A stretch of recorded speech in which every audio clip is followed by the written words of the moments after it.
வேலோடு எழுந்த வீரனே, வானத்தின் காவல் தேவரே, சூரனை சாய்த்த சிங்கமே, செந்தமிழ் வாழும் மூவரே, ஆறுமுகம் ஒளி வீசும் ஆனந்த வடிவே, முருகா உன் நாமம் சொன்னாலே என் ரத்தம் தீபமே.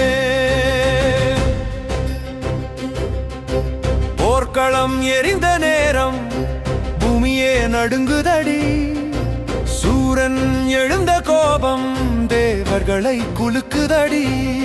அந்த நேரம் வானம் கிழித்து வேலோடு நீ வந்தாய், அரக்கனின் அகந்தையை ஒரு நொடியில் சாய்த்தாய். உன் வேலில் ஒளி இருந்தது, உன் கண்களில் நியாயம் இருந்தது, உன் அடியில் உலகம் கண்டது அருளும் அச்சமும் சேர்ந்த வடிவை.